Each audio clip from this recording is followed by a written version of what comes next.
Lesson 10. Pleasing personality. -3. Employers are always on the lookout for anyone who does a better job of any sort than is customary, whether it be wrapping a package, writing a letter, or closing a sale.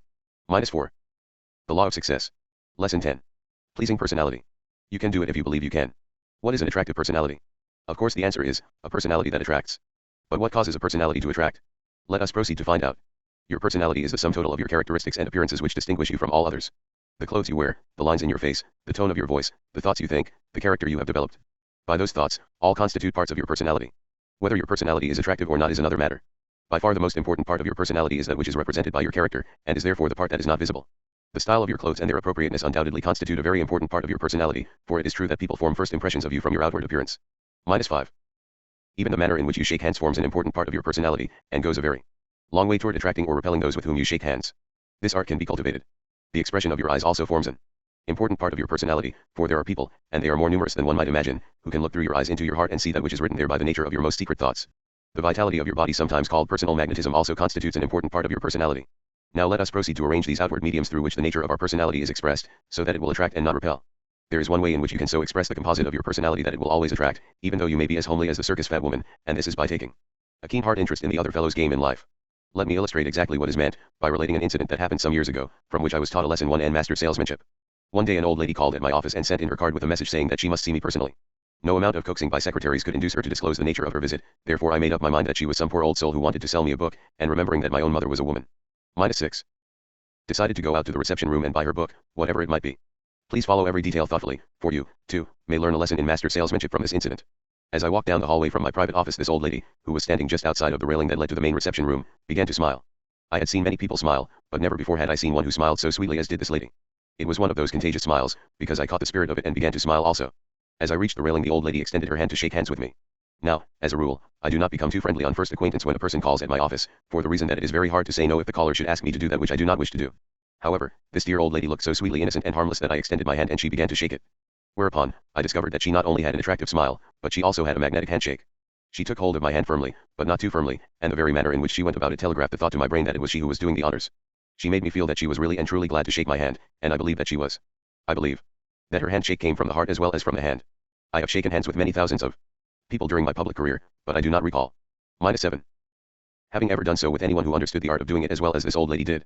The moment she touched my hand I could feel myself slipping, and I knew that whatever it was that she had come after she would go away with it, and that I would aid and abet her all I could toward this end. In other words, that penetrating smile and that warm handshake had disarmed me and made me a willing victim. At a single stroke this old lady had shorn me of that false shell into which I crawl when salesmen come around selling, or trying to sell, that which I do not want. To go back to an expression which you found quite frequently in previous lessons of this course, this gentle visitor had neutralized my mind and made me want to listen. Ah, but here is the stumbling point at which most salespeople fall and break their necks, figuratively speaking, for it is as useless to try to sell a man something until you have first made him want to listen, as it would be to command the earth to stop rotating. Note well how this old lady used a smile and a handshake as the tools with which to pry open the window that led to my heart, but the most important part of the transaction is yet to be related. Slowly and deliberately, as if she had all the time there was in the universe, which she did have, as far as I was concerned at that moment, the old lady began to crystallize the first step of her victory into reality by saying, I just came here to tell you, what seemed to me to be a long pause, that I think you are doing the most wonderful work of any man in the world today. Every word was emphasized by a gentle, though -8. Firm squeeze of my hand, and she was looking through my eyes and into my heart as she spoke. After I regained consciousness, for it became a standing joke among my assistants at the office that I fainted dead away, I reached down and unlocked the little secret latch that fastened the gate and said, Come right in, dear lady, come right into my private office, and with a gallant bow that would have done credit to the cavaliers of olden times, I bade her come in and sit a while. As she entered my private office, I motioned her to the big easy chair back of my desk while I took the little hard-seated chair which, under ordinary circumstances, I would have used as a means of discouraging her from taking up too much of my time. For 3/4 of an hour I listened to one of the most brilliant and charming conversations I have ever heard, and my visitor was doing all of the conversing. From the very start she had assumed the initiative and taken the lead, and, up to the end of that first 3/4 of an hour, she found no inclination, on my part, to challenge her right to it. I repeat, lest you did not get the full import of it, that I was a willing listener. Now comes the part of the story which would make me blush with embarrassment, if it were not for the fact that you and I are separated by the pages of this book, but I must summon the courage with which to tell you the facts because the entire incident would lose its significance if I failed to do this. As I have stated, my visitor entranced me with brilliant and captivating conversation for 3:9. If you have tried and met with defeat, if you have planned and watched your plans as they were crushed before your eyes, just remember that the greatest men in all history were the products of courage, and courage, you know, is born in the cradle of adversity. 1/4 of an hour. Now, what do you suppose she was talking about all that time? NOL, you are wrong. She was not trying to sell me a book, nor did she once use the personal pronoun I. However, she was not only trying, but actually selling me something, and that something was myself. She had no sooner been seated in that big cushioned chair than she unrolled a package which I had mistaken for a book that she had come to sell me, and sure enough, there was a book in the package, in fact, several of them, for she had a complete year's file of the magazine of which I was then editor, Hill's Golden Rule. She turned the pages of those magazines and read places that she had marked here and there, assuring me, in the meanwhile, that she had always believed the philosophy back of that which she was reading. Then, after I was in a state of complete mesmerism, and thoroughly receptive, my visitor tactfully switched the conversation to a subject which, I suspect, she had in mind to discuss with me long before she presented herself at my office, and this is another point at which most salespeople blunder. Had she reversed the order of her conversation and begun where she finished, the chances are that she never would have had the opportunity to sit in that big easy chair. During the last 3 minutes of her visit, she skillfully laid before me the merits of some securities that she was selling. She did not ask me to purchase, but the way in which she told me of the merits of the securities, plus the way in which she had so impressively told me of the merits of my own game. -11. Had the psychological effect of causing me to want to purchase, and, even though I made no purchase of securities from her, she made a sale because I picked up the telephone and introduced her to a man to whom she later sold more than 5 times the amount that she had intended selling me. If that same woman, or another woman, or a man, who had the tact and personality that she possessed, should call on me, I would again sit down and listen for 3/4 of an hour. We are all human, and we are all more or less vain. We are all alike in this respect. We will listen with intense interest to those who have the tact to talk to us about that which lies closest to our hearts, and then, out of a sense of reciprocity, we will also 1:10 with interest when the speaker finally switches the conversation to the subject which lies closest to his or her heart, and, at the end, we will not only sign on the dotted line but we will say, what a wonderful personality. In the city of Chicago, some years ago, I was conducting a school of salesmanship for a securities house which employed more than 1,500 salespeople. To keep the ranks of that big organization filled, we had to train and employ 600 new salespeople every week. Of all the thousands of men and women who went through that school, there was but one man who grasped the significance of the principle I am here describing, the first time he heard it analyzed. This man had never tried to sell securities and frankly admitted, when he entered the salesmanship class, that he was not a salesman. Let's see whether he was or not. -12. After he had finished his training, one of the star salesmen took a notion to play a practical joke on him, believing him to be a credulous person who would believe all that he heard, so this star gave him an inside tip as to where he would be able to sell some securities without any great effort. This star would make the sale himself, so he said, but the man to whom he referred as being a likely purchaser was an ordinary artist who would purchase with so little urging that he, being a star, did not wish to waste his time on him. The newly made salesman was delighted to receive the tip, and, forthwith, he was on his way to make the sale. As soon as he was out of the office, the star gathered the other stars around him and told of the joke he was playing, for in reality the artist was a very wealthy man and the star, himself, had spent nearly a month trying to sell him, but without success. It then developed that all of the stars of that particular group had called on the same artist but had failed to interest him. The newly made salesman was gone about an hour and a half. When he returned he found the stars waiting for him with smiles on their faces. To their surprise, the newly made salesman also wore a broad smile on his face. The stars looked at each other inquiringly, for they had expected that this green man would not return in a joyful mood. Well, did you sell to your man? Inquired the originator of this joke. Certainly, replied the uninitiated one, and found that artist to be all you said. He was a perfect gentleman and a very interesting man. -13. Reaching into his pocket he pulled out an order and a check for $2,000. The stars wanted to know how he did it. Oh, it wasn't difficult, replied the newly made salesman. I just walked in and talked to him a few minutes and he brought up the subject of the securities himself, and said he wanted to purchase, therefore, I really did not sell to him, he purchased of his own accord. When I heard of the transaction, I called the newly made salesman in and asked him to describe, in detail, just how he made the sale, and I will relate it just as he told it. When he reached the artist's studio, he found him at work on a picture. So engaged in his work was the artist that he did not see the salesman enter, so the salesman walked over to where he could see the picture and stood there looking at it without saying a word. Finally the artist saw him, then the salesman apologized for the intrusion and began to talk about the picture that the artist was painting. He knew just enough about art to be able to discuss the merits of the picture with some intelligence, and he was really interested in the subject. He liked the picture and frankly told the artist so, which, of course, made the artist very angry. For nearly an hour those two men talked of nothing but art, particularly that picture that stood on the artist's easel. Finally, the artist asked the salesman his name and his business, and the salesman, yes, the master salesman, replied, oh, never mind my business or my. -14. Name, I am more interested in you and your art. The artist's face beamed with a smile of joy. Those words fell as sweet music upon his ears. But, not to be outdone by his polite visitor, he insisted on knowing what mission had brought him to his studio. Then, with an air of genuine reluctance, this master salesman, this real star, introduced himself and told his business. Briefly he described the securities he was selling, and the artist listened as if he enjoyed every word that was spoken. After the salesman had finished the artist said, well, I have been very foolish. Other salesmen from your firm have been here trying to sell me some of those securities, but they talk nothing but business. In fact, they annoyed me so that I had to ask one of them to leave. Now let me see, what was that fellow's name? Oh, yes, it was Mr. Perkins. Perkins was the star who had thought of this clever trick to play on the newly made salesman. But you present the matter so differently, and now I see how foolish I have been, and I want you to let me have $2,000 worth of those securities. Think of that, dash, you present the matter so differently. And how did this newly made salesman present the matter so differently? Putting the question another way, what did this master salesman really sell that artist? Did he sell him securities? NOL, he sold him his own picture which he was painting on his own canvas. The securities were but an incident. Don't overlook this point. That master salesman. -15. Would rather begin at the bottom and climb to the top than to start at the top and have to remain there. -16. Had remembered the story of the old lady who entertained me for 3/4 of an hour by talking about that which was nearest my heart, and it had so impressed him that he made up his mind to study his prospective purchasers and find out what would interest them most, so he could talk about that. This green, newly made salesman earned $7,900 in commissions the first month he was in the field, leading the next highest man by more than double, and the tragedy of it was that not one person out of the entire organization of 1,500 salespeople took the time to find out how and why he became the real star of the organization, a fact which I believe fully justifies the rather biting reprimand suggested in Lesson 9 to which he may have taken offense. A Carnegie, or a Rockefeller, or a James J. Hill, or a Marshall Field accumulates a fortune through the application of the self-so-one-any principles that are available to all the remainder of us, but we envy them their wealth without ever thinking of studying their philosophy and appropriating it to our own use. We look at a successful man in the hour of his triumph, and wonder how he did it, but we overlook the importance of analyzing his methods and we forget the price he had to pay in careful, well-organized preparation which had to be made before he could reap the fruits of his efforts. Throughout this course on the law of success, you will not find a single new principle, every one of them is as old as civilization itself, yet you will find but few people who seem to understand how to apply them. The salesman who sold those securities to that. -17. Artist was not only a master salesman, but he was a man with an attractive personality. He was not much to look at, perhaps that is why the star conceived the idea of playing that cruel joke on him, but even a homely person may have a very attractive personality in the eyes of those whose handiwork he has praised. Of course, there are some who will get the wrong conception of the principle I am here trying to make clear, by drawing the conclusion that any sort of cheap flattery will take the place of genuine heart interest. I hope that you are not one of these. I hope that you are one of those who understand the real psychology upon which this lesson is based, and that you will make it your business to study other people closely enough to find something about them or their work that you really admire. Only in this way can you develop a personality that will be irresistibly attractive. Cheap flattery has just the opposite effect to that of constituting an attractive personality. It repels instead of attracting. It is so shallow that even the ignorant easily detect it. Perhaps you have observed, and if you have not I wish you to do so, that this lesson emphasizes at length the importance of making it your business to take a keen interest in other people and in their work, business, or profession. This emphasis was by no means an accident. You will quickly observe that the principles upon which this lesson is based are very closely related to -18. Those which constitute the foundation of Lesson 6, on imagination. Also, you will observe that this lesson is based upon much the same general principles as those which form the most important part of Lesson 13, on cooperation. Let us here introduce some very practical suggestions as to how the laws of imagination, cooperation, and pleasing personality may be blended, or coordinated to profitable ends, through the creation of usable ideas. Every thinker knows that ideas are the beginning of all successful achievement. The question most often asked, however, is, how can I learn to create ideas that will earn money? In part we will answer this question in this lesson by suggesting some new and novel ideas, any of which might be developed and made very profitable, by almost anyone, in practically any locality. Idea number 1. The World War has deprived Germany of her enormous trade in toys. Before the war we bought most of our toys from Germany. We are not likely to buy any more toys from German manufacturers in our time, or for a long while afterward. Toys are in demand, not alone in the United States, but in foreign countries, many of which will not buy toys from Germany. Our only competitor is Japan, and her toys are of so poor a quality that her competition means nothing.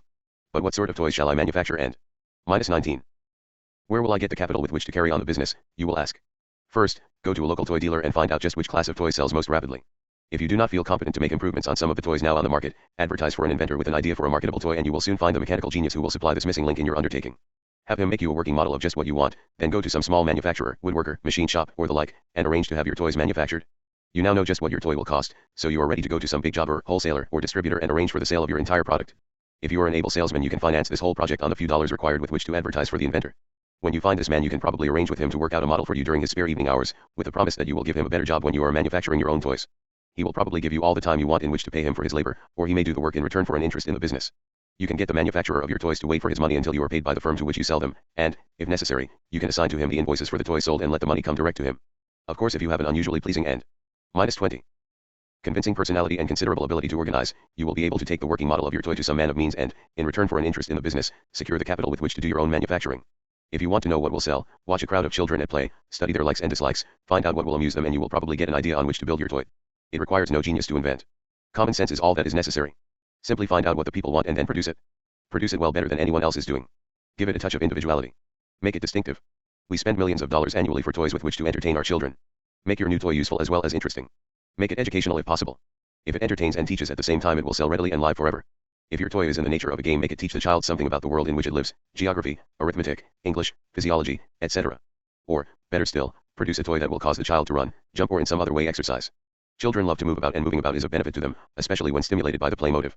An indoor baseball game would be a ready seller, especially in the cities.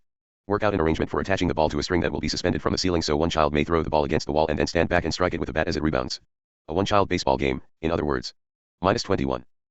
It is better to be a big M.A.N in a small town than to be a small M.A.N in a big town, and ever so M.U easier. -22. Plan number 2. This will be of interest only to the man or woman who has the self-confidence and the ambition to run the risk of making a big income, which, we may add, most people have not. It is a suggestion that could be put into practical operation by at least 40 or 50 people in every large city throughout the United States, and by a smaller number in the smaller cities. It is intended for the man or woman who can write or will learn to write advertising copy, sales literature, follow-up letters, collection letters, and the like, using the ability to write which we will suppose that you possess. To make practical and profitable use of this suggestion you will need the cooperation of a good advertising agency and from 1 to 5 firms or individuals who do enough advertising to warrant their appropriations going through an agency.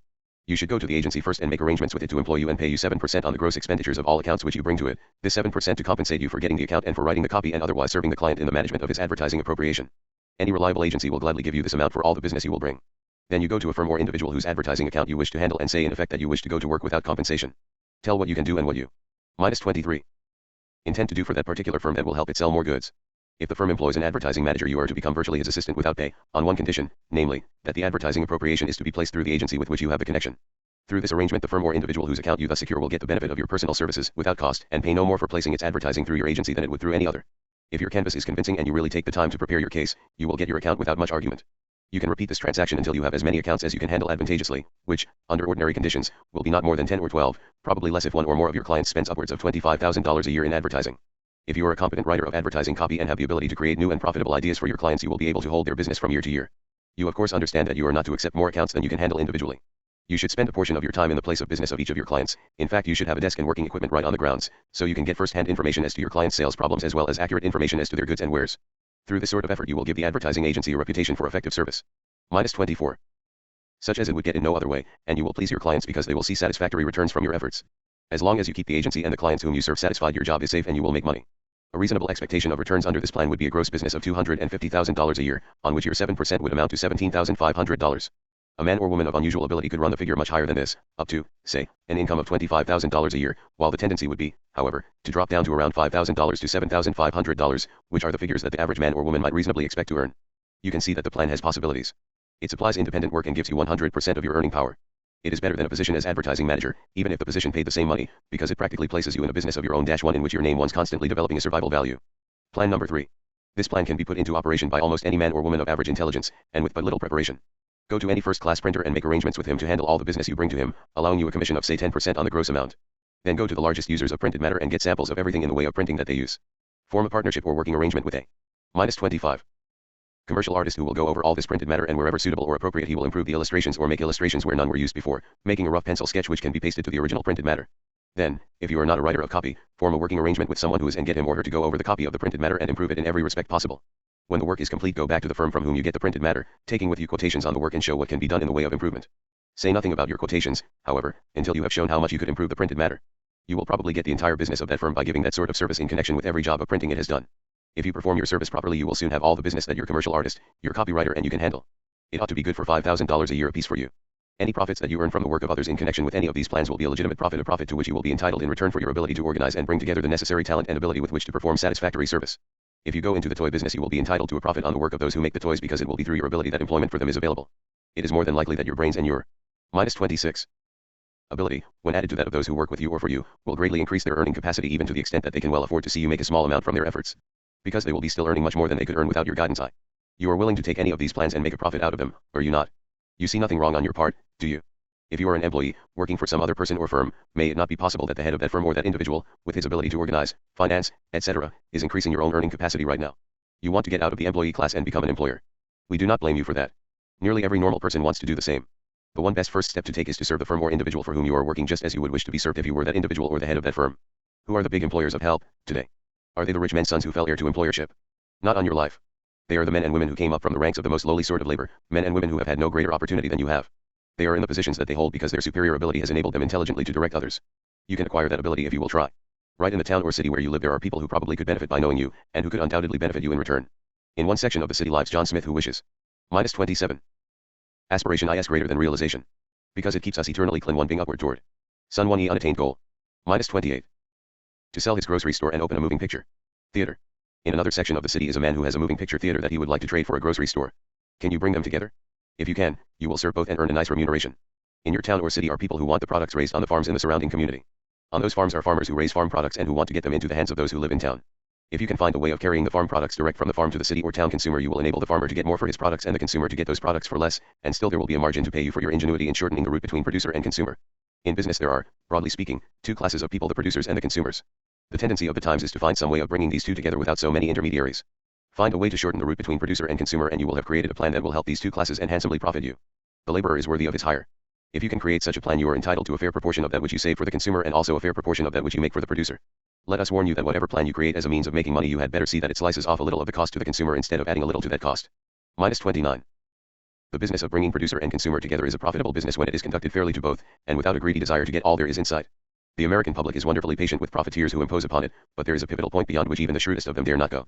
It may be all right to corner the diamond market and run up enormously high the price of those white rocks which are dug out of the ground in Africa without trouble, but when the prices of food and clothing and other necessities begin to soar skyward, there is a chance of someone getting into the bad graces of the American public. If you crave wealth and are really brave enough to shoulder the burdens which go with it, reverse the usual method of acquiring it by giving your goods and wares to the world at the lowest possible profit you can afford instead of exacting all that you can with safety. Ford has found it profitable to pay his workers. Not as little as he can get them for, but as much as his profits will permit. He has also found it profitable to reduce the price of his automobile to the consumer while other manufacturers, many of whom have long since failed, continue to increase their price. There may be some perfectly good plans through the operation of which you could squeeze the consumer and still manage to keep out of jail, but you will enjoy much more peace of mind and in all probability more profits in the long run if your plan, when you complete it, is built along the Ford lines. You have heard John D. Rockefeller abused Con. 30. Considerably, but most of this abuse has been prompted by sheer envy upon the part of those who would like to have his money but who haven't the inclination to earn it. Regardless of your opinion of Rockefeller, do not forget that he began as a humble bookkeeper and that he gradually climbed to the top in the accumulation of money because of his ability to organize and direct other and less able men intelligently.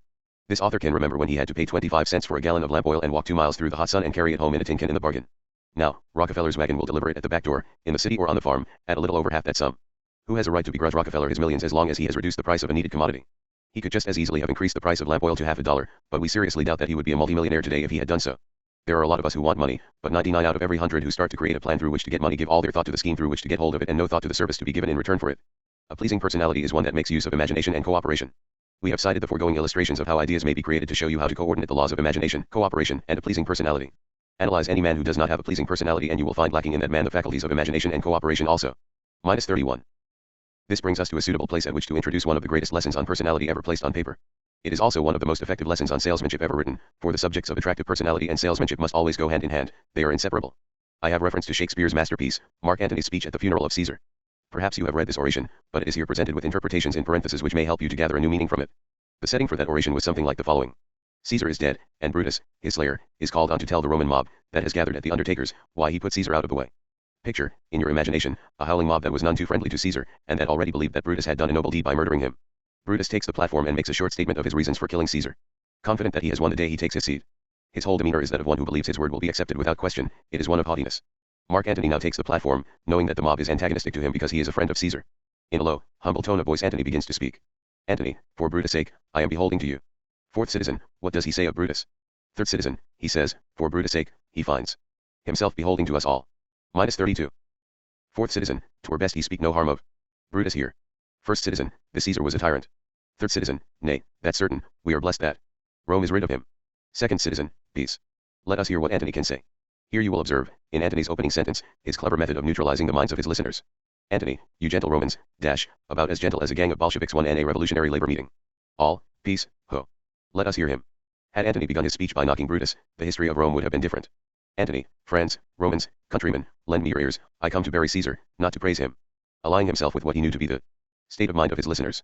The evil that men do lives after them, the good is oft interred with their bones, so let it be with Caesar. The noble Brutus hath told you Caesar was ambitious, if it were so, it was a grievous fault, and grievously bath Caesar answered it. Here, under leave of Brutus and the rest, for Brutus is an honorable man, so are they all honorable men come. I to speak at Caesar's funeral. He was my friend faithful, and just to me, but Brutus says he was ambitious. -33. Congratulate yourself when you reach that degree of wisdom which prompts you to see less of the weaknesses of others and more of your own, for you will then be walking in the company of the really great. -34. And Brutus is an honorable man, he hath brought many captives home to Rome, whose ransoms did the general coffers fill. Did this in Caesar seem ambitious? When the poor have cried, Caesar hath wept. Ambition should be made of sterner stuff, yet Brutus says he was ambitious, and Brutus is an honorable man. You all did see that on the Lupercal I thrice presented him a kingly crown, which he did thrice refuse. Was this ambition? Yet Brutus says he was ambitious, and, surely, he is an honorable man. I speak not to disprove what Brutus spoke, but here I am to speak what I do know. You all did love him once, not without cause, what cause withholds you then to mourn for him? Zero judgment. Thou art fled to brutish beasts, and men have lost their reason. Bear with me, my heart is in the coffin there with Caesar, and I must pause till it come back to me. At this point Antony paused to give his audience a chance to discuss hurriedly, among themselves, his opening statements. His object in doing this was to observe what effect his words were having, just as a master salesman always encourages his prospective purchaser to talk so he may know what is in his mind. First citizen, methinks there is much in his sayings. Second citizen, if thou consider rightly of the matter, Caesar has had great wrong. -35. Third citizen, has he, masters? I fear there will be worse come in his place. Fourth citizen, mark ye his words. He would not take the crown? Therefore 'tis certain he was not ambitious. First citizen, if it be found so, someone will dear abide it. Second citizen, poor soul. His eyes are red as fire with weeping. Third citizen, there is not a nobler man in Rome than Antony. Fourth citizen, now mark him, he begins again to speak. Antony, but yesterday the word of Caesar might have stood against the world, now lies he there, and none so poor to do him reverence. Zero masters, appealing to their vanity, if I were disposed to stir your hearts and minds to mutiny and rage, I should do Brutus wrong and Cassius wrong, who, you all know, are honorable men. Observe how often Antony has repeated the term honorable. Observe, also, how cleverly he brings in the first suggestion that, perhaps, Brutus and Cassius may not be as honorable as the Roman mob believes them to be. This suggestion is carried in the words mutiny and rage, which he here uses for the first time, after his pause gave him time to observe that the mob was swinging over toward his side of the argument. Observe how carefully he is feeling his way and making his words fit that which he knows to be the frame of mind of his listeners. -36. Antony, I will not do them wrong, I rather choose to wrong the dead, to wrong myself and you, than I will wrong such honorable men. Crystallizing his suggestion into hatred of Brutus and Cassius, he then appeals to their curiosity and begins to lay the foundation for his climax, a climax which he knows will win the mob because he is reaching it so cleverly that the mob believes it to be its own conclusion. Antony, but here's a parchment, with the seal of Caesar, I found it in his closet, 'tis his will, let but the commons hear this testament, which, pardon me, I do not mean to read tightening up on his appeal to their curiosity by making them believe he does not intend to read the will. And they would go and kiss dead Caesar's wounds and dip their napkins in his sacred blood, yeah, beg a hair of him for memory, and, dying, mention it within their wills, bequeathing it as a rich legacy unto their issue. Human nature always wants that which one's difficult to get, or that of which it is about to be deprived. Observe how craftily Antony has awakened the interest of the mob and made them want to hear the reading of the will, thereby preparing them to hear it with open minds. This marks his second step in the process of neutralizing their minds. -37. All, the will. We will hear Caesar's will. Antony, have patience, gentle friends, I must not read it, it is not meet you know how Caesar loved you. You are not wood, you are not stones, but men, and, being men, hearing the will of Caesar, it will inflame you, exactly what he wishes to do, it will make you mad, 'tis good you know not that you are his heirs, for if you should, what will come of it? Fourth citizen, read the will, we'll hear it, Antony, you shall read us the will, Caesar's will. Antony, will you be patient? Will you stay a while? I have earshot myself to tell you of it, I fear I wrong the honorable men whose daggers have stabbed Caesar, I do fear it. Daggers and stab suggest cruel murder. Observe how cleverly Antony injects the suggestion into his speech, and observe, also, how quickly the mob catches its significance, because, unknown to the mob, Antony has carefully prepared their minds to receive the suggestion. Fourth citizen, they were traitors, honorable men. All, the will. The testament. Second citizen, they were villains, murderers, the will. Just what Antony would have said in the beginning, but he knew it would have a more desirable effect if he planted the thought in it. -38. In the minds of the mob and permitted them to say it themselves. Antony, you will compel me then to read the will? Then make a ring about the corpse of Caesar, and let me show you him that made the will. Shall I descend, and will you give me leave? This was the point at which Brutus should have begun to look for a back door through which to make his escape. All, come down. Second citizen, descend. Third citizen, room for Antony, most noble Antony. Antony, nay, press not so upon me, stand far off. He knew this command would make them want to draw nearer, which is what he wanted them to do. All, stand back. Room. Antony, if you have tears, prepare to shed them now. You all do know this mantle, I remember the first time ever Caesar put it on, 'twas on a summer's evening, in his tent, that day he overcame the Nurii. Look, in this place ran Cassius' dagger through, see what a rent the envious Casca made, through this the well-beloved Brutus stabbed, and as he plucked his cursed steel away, mark how the blood of Caesar followed it, as rushing out of doors, to be resolved if Brutus so unkindly knocked or no, for Brutus, as you know, was Caesar's angel, judge. 0 You gods, how dearly Caesar loved him. This was the most unkindest cut of all. -39. The word educate has its roots in the Latin word educo, which means to educe, to draw out, to develop from within. The best educated man is the one whose mind has been the most highly developed. -40. For, when the noble Caesar saw him stab, ingratitude, more strong than traitor's arms, quite vanquished him, then burst his mighty heart, and, in his mantle muffling up his face, even at the base of Pompey's statua, which all the while ran blood, great Caesar fell. 0 What a fall was there, my countrymen. Then I, and you, and all of us fell down while bloody treason flourished over us. 0 Now you weep, and I perceive you feel the dint of pity, these are gracious drops. Kind soul, why weep you when you but behold our Caesar's vesture wounded? Look you here is himself, marred, as you see, with traitors. Observe how Antony now uses the words traitors quite freely, because he knows that it is in harmony with that which is in the minds of the Roman mob. First citizen, O piteous spectacle. Second citizen, O woeful day. Third citizen, O woeful day. First citizen, O most bloody sight. Second citizen, we will be revenged. Had Brutus been a wise man instead of a braggart, he would have been many miles from the scene by this tune. All, revenge. About, seek, burn, fire, kill, slay. Let not a traitor live. Here Antony takes the next step toward crystallizing the frenzy of the mob into action, but, clever salesman that he was, does not try to force this action. -41. Antony, stay, countryman. First citizen, peace there. Hear the noble Antony. Second citizen, we'll hear him, we'll follow him. We'll die with him. From these words Antony knows that he has the mob with him. Observe how he takes advantage of this psychological moment, the moment for which all master salesmen wait. Antony, good friends, sweet friends, let me not stir you up to such a sudden flood of mutiny. They that have done this deed are honorable. What private griefs they have, alas, I know not, that made them do it, they were wise and honorable. And will, no doubt, with reasons answer you. I come not, friends, to steal away your hearts, I am no orator as Brutus is, but, as you know me all, a plain, blunt man, that love my friend, and that they know full well that gave me public leave to speak of him, for I have neither wit, nor words, nor worth, action, nor utterance, nor the power of speech, to stir men's blood, I only speak right on, I tell you that which you yourselves do know, show you sweet Caesar's wounds, poor, dumb mouths. And bid them speak for me, but were I Brutus, and Brutus Antony, there an Antony would ruffle up your spirits, and put a tongue in every wound of Caesar that should move the stones of Rome to rise and mutiny. -42. All, will mutiny. First citizen, will burn the house of Brutus. Third citizen, away, then. Come, seek the conspirators. Antony, yet hear me, countrymen, yet hear me. Speak. All, peace, ho. Hear Antony. Most noble Antony. Antony, why, friends, you go to do you know not. What, wherein hath Caesar thus deserved your love? Alas, you know not, I must tell you, then, you have forgot the will I told you of. Antony is now ready to play his trump card, he is ready to reach his climax. Observe how well he has marshaled his suggestions, step by step, saving until the last his most important statement, the one on which he relied for action. In the great field of salesmanship and in public speaking, many a man tries to reach this point too soon, tries to rush his audience or his prospective purchaser, and thereby loses his appeal. All, most true, the will. Let's stay and hear the will. Antony, here is the will, and under Caesar's seal. To every Roman citizen he gives, to every several man, 75 drachmas. Second citizen, most noble Caesar. Will revenge his death. Third citizen, O royal Caesar. Antony, hear me with patience. All, peace, ho. Antony, moreover, he hath left you all his walks. -43. His private arbors and new planted orchards. On this side Tiber, he hath left them you. And to your ears forever, common pleasures. To walk abroad and recreate yourself. Here was a Caesar. When comes such another? First citizen, never, never. Come, away, away. We'll burn his body in the holy place. And with the brands fire the traitors' houses. Take up the body. Second citizen, go fetch fire. Third citizen, pluck down benches. Fourth citizen, pluck down forms, windows, anything. And that was Brutus' finish. He lost his case because he lacked the personality and the good judgment with which to present his argument from the viewpoint of the Roman mob, as Mark Antony did. His whole attitude clearly indicated that he thought pretty well of himself, that he was proud of his deed. We have all seen people, in this day and time, who somewhat resemble Brutus in this respect, but, if we observe closely, we notice that they do not accomplish very much. Suppose that Mark Antony had mounted the platform in a strutting attitude, and had begun his speech in this wise. Now let me tell you Romans something about this man Brutus. He is a murderer at heart, and he would have gone no further, for the mob would have howled him down. Clever salesman and practical psychologist that he was, Mark Antony so presented his case that it AP 44 appeared not to be his own idea at all, but that of the Roman mob itself. Go back to the lesson on initiative and leadership and read it again, and as you read, compare the psychology of it with that of Mark Antony's speech. Observe how the you and not I attitude toward others was emphasized. Observe, if you please, how this same point is emphasized throughout this course, and especially in Lesson 7, on enthusiasm.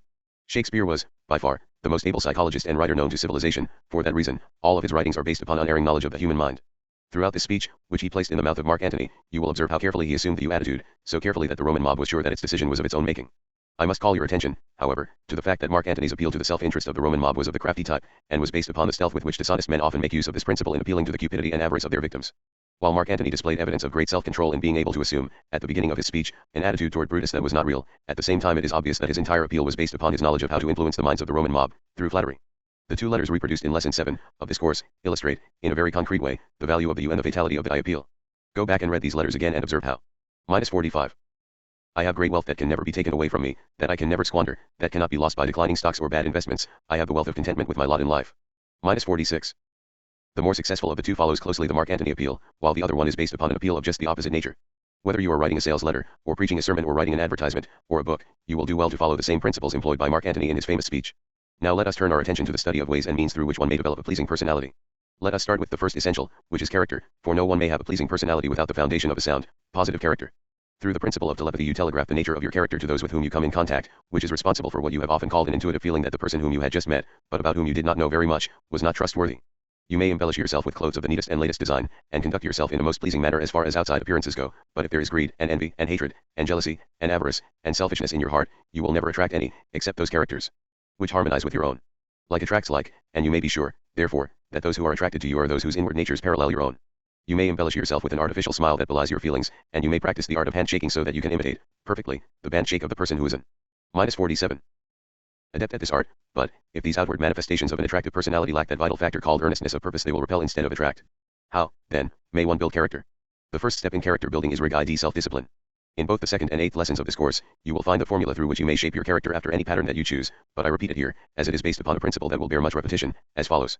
First, select those whose characters were made up of the qualities which you wish to build into your own character, and then proceed, in the manner described in Lesson 2, to appropriate these qualities, through the aid of autosuggestion. Create, in your imagination, a council table and gather your characters around it each night, first having written out a clear, concise statement of the particular qualities that you wish to appropriate from each. Then proceed to affirm or suggest to yourself, in outspoken, audible words, that you are developing the desired qualities in yourself. As you do this, close your eyes and see, in your imagination, the figure seated around your imaginary table, in the manner described in Lesson 2. Second, through the principles described 1 and Lesson 8, on self-control, control your thoughts and keep your mind vitalized with thoughts of a positive nature. Let the dominating thought of your mind be a picture of the person that you intend to be, the person that you are deliberately building, through this procedure. At least a dozen times a day, when you have a few minutes to yourself, shut your eyes and -48.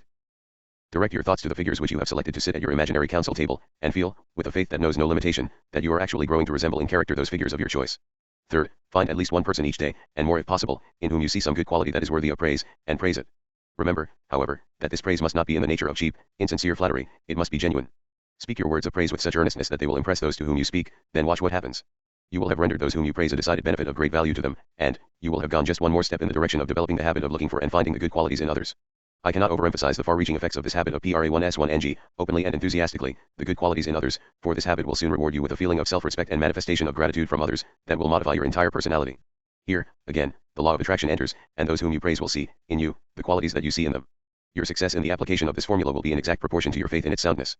I do not merely believe that it is sound, I know that it is, and the reason I know is that I have used it successfully and I have also taught others how to use it successfully. Therefore, I have a right to promise you that you can use it with equal success. Furthermore, you can, with the aid of this. -49. Formula, develop an attractive personality so speedily that you will surprise all who know you. The development of such a personality is entirely within your own control, a fact which gives you a tremendous advantage and at the same time places upon you the residential responsibility if you fail or again neglect to exercise your privilege. I now wish to direct your attention to the reason for speaking, aloud, the affirmation that you are developing the desired qualities which you have selected as the materials out of which to develop an attractive personality. This procedure has two desirable effects, namely first, it sets into motion the vibration through which the thought back of your words reaches and embeds itself in your subconscious mind, where it takes root and grows until it becomes a great moving force in your outward, physical activities, leading in the direction of transformation of the thought into reality. Second, it develops in you the ability to speak with force and conviction which will lead, finally, to great ability as a public speaker. No matter what your calling in life may be, you should be able to stand upon your feet and speak convincingly, as this is one of the most effective ways of developing an attractive personality. Put feeling and emotion into your words as you speak, and develop a deep, rich tone of voice. If your voice is inclined to be high-pitched, tone it down until it is soft and pleasing. You can never express an attractive personality, to best advantage, through a harsh or shrill voice. You must cultivate your voice until it becomes rhythmical and pleasing to the ear. -50. Remember that speech is the chief method of expressing your personality, and for this reason it is to your advantage to cultivate a style that is both forceful and pleasing. I do not recall a single outstanding attractive personality that was not made up, in part, of ability to speak with force and conviction. Study the prominent men and women of today, wherever you find them, and observe the significant fact that the more prominent they are, the more efficient are they in speaking forcefully. Study the outstanding figures of the past in politics and statesmanship and observe that the most successful ones were those who were noted for their ability to speak with force and conviction. In the field of business, industry, and finance it seems significant, also, that the most prominent leaders are men and women who are able public speakers. In fact, no one may hope to become a prominent leader in any noteworthy undertaking without developing the ability to speak with forcefulness that carries conviction. While the salesman may never deliver a public address, he will profit, nevertheless, if he develops the ability to do so, because this ability increases his power to talk convincingly in ordinary conversation. Let us now summarize the chief factors which enter into the development of an attractive personality, as follows. First, form the habit of interesting yourself in other people, and make it your business to find their good qualities and speak of them in terms of praise. Second, develop the ability to speak with force. -51. Enthusiasm is the N101NSPR1NG of the soul.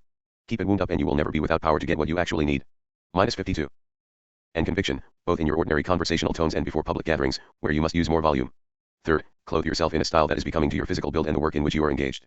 Fourth, develop a positive character, through the aid of the formula outlined in this lesson. Fifth, learn how to shake hands so that you express warmth of feeling and enthusiasm through this form of greeting. Sixth, attract other people to you by first attracting yourself to them. Seventh, remember that your only limitation, within reason, is the one which you set up in your own mind. These 7 points cover the most important factors that enter into the development of an attractive personality, but it seems hardly necessary to suggest that such a personality will not develop of its own accord. It will develop, if you submit yourself to the discipline herein described, with a firm determination to transform yourself into the person that you would like to be. As I study this list of 7 important factors that enter into the development of an attractive personality, I feel moved to direct your attention to the second and the fourth as being the most important. If you will cultivate those finer thoughts and feelings and actions, out of which a positive character is built, and then learn to express yourself with force and conviction, you will have developed an attractive personality, for it will be seen that out of -53. This attainment will come the other qualities here outlined. There is a great power of attraction back of the person who has a positive character, and this power expresses itself through unseen as well as visible sources. The moment you come within speaking distance of such a person, even though not a word is spoken, the influence of the unseen power within makes itself felt. Every shady transaction in which you engage, every negative thought that you think, and every destructive act in which you indulge, destroys just so much of that subtle something within you that is known as character. There is full confession in the glances of our eyes, in our smiles, in salutations, in the grasp of the hands. His sin bedaubs him, mars all his good impression. Men know not why they do not trust him, but they do not trust him. His vice glasses his eye, demeans his cheek, pinches the nose, sets the mark of beast on the back of the head, and writes, "O fool! Fool!" on the forehead of a king. Emerson. I would direct your attention, now, to the first of the 7 factors that enter into the development of an attractive personality. You have observed that all through this lesson I have gone into lengthy detail to show the material advantages of being agreeable to other people.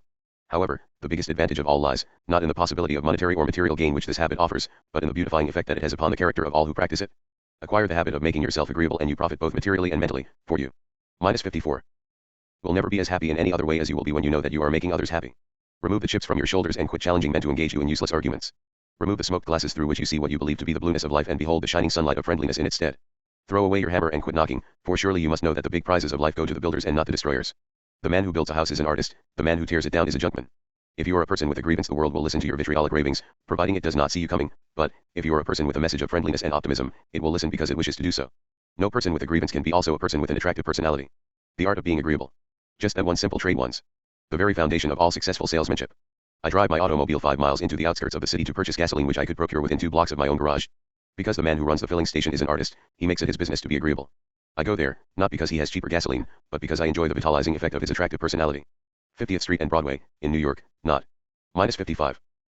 Because I cannot find other good shoes at the same price, but for the reason that Mr. Cobb, the manager of that particular Regal store, has an attractive personality. While he is fitting me with shoes, he makes it his business to talk to me on subjects which he knows to be close to my heart. I do my banking at the Harriman National Bank, at 44th Street and 5th Avenue, not because there are not scores of other good banks much nearer one New York place of business, but for the reason that the tellers, and the cashiers, and the lobby detective, and Mr. Harriman, and all of the others, with whom I come in contact, make it their business to be agreeable. My account is small but they receive me as though it were large. I greatly admire John D. Rockefeller, Jr., not because he is the son of one of the world's richest one men, but for the better reason that he, too, has acquired the art of being agreeable. In the little city of Lancaster, Pennsylvania, lives M.T. Garvin, a very successful merchant whom I would travel hundreds of miles to visit, not because he is a wealthy merchant, but for the reason that he makes it his business to be agreeable. However, I have no doubt that his material success is closely related to this noble art of affability which he has acquired. I have in my vest pocket a Parker fountain pen, and my wife and children have pens of the same brand, not because there are not other good fountain pens, but for the reason that I have been attracted to George S. Parker on account of his habit of being agreeable. -56. My wife takes the Ladies' Home Journal, not because there are not other good magazines of a similar nature, but for the reason that we became attracted to the journal several years ago, while Edward Bok was its editor, because he had acquired the art of being agreeable. 0 Yes, struggling pilgrims, who are searching for the rainbow's end, ye drawers of water and hewers of wood, tarry for a moment by the wayside and learn a lesson from the successful men and women who have succeeded because they acquired the art of being agreeable.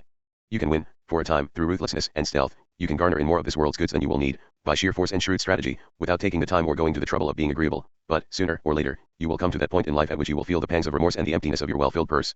I never think of power and position and wealth that was attained by force, without feeling, very deeply, the sentiment expressed by a man whose NA I dare not mention, as he stood at the tomb of Napoleon. A little while ago I stood by the grave of the old Napoleon, a magnificent tomb of gilt and gold, fit almost for a deity dead, and gazed upon the sarcophagus of rare and nameless marble, where rest at last the ashes of that restless man. I leaned over the balustrade and thought about the career of the greatest soldier of the modern world. I saw him at Toulon. I saw him walking upon the banks of the Seine contemplating suicide. I saw him putting down the -57. No man has the right to strain the relationship of friendly acquaintance to the breaking point by asking or expecting of a friend that which might prove to be a burden to the friend. -58. Mob in the streets of Paris. I saw him at the head of the army in Italy. I saw him crossing the bridge at Lodi with the tricolor in his hand. I saw him in Egypt, in the shadows of the pyramids. I saw him conquer the Alps and mingle the eagles of France with the eagles of the crags. I saw him at Marengo, at Ulm, and at Austerlitz. I saw him in Russia, when the infantry of the snow and the cavalry of the wild blast scattered his legions like winter's withered leaves. I saw him at Leipzig in defeat and disaster, driven by a million bayonets back upon Paris, clutched like a wild beast banished to Elba. I saw him escape and retake an empire by the force of his genius. I saw him upon the frightful field of Waterloo, where chance and fate combined to wreck the fortunes of their former king. And I saw him at St. Helena, with his hands crossed behind him, gazing out upon the sad and solemn sea. I thought of the widows and orphans he had made, of the tears that had been shed for his glory, and of the only woman who ever loved him, pushed from his heart by the cold hand of ambition. And I said I would rather have been a French peasant and worn wooden shoes. I would rather have lived in a hut with a vine growing over the door, and the grapes growing purple in the amorous kisses of the autumn sun. I would rather have been that poor peasant, with my wife by my side knitting as the day died out of the sky, with my children upon my knees and their arms about me. I would rather have been this man and gone down to the tongueless silence of the dreamless dust, than to have been that imperial personation of force and murder, known as Napoleon the Great. -59. I leave with you, as a fitting climax for this lesson, the thought of this deathless dissertation on a man who lived by the sword of force and died an ignominious death, an outcast in the eyes of his fellow men, a sword to the memory of civilization, a failure because he did not acquire the art of being agreeable, because he could not or would not subordinate self for the good of his followers. This has been a production by the Mental Chemist, for study and education. Copyright 2024.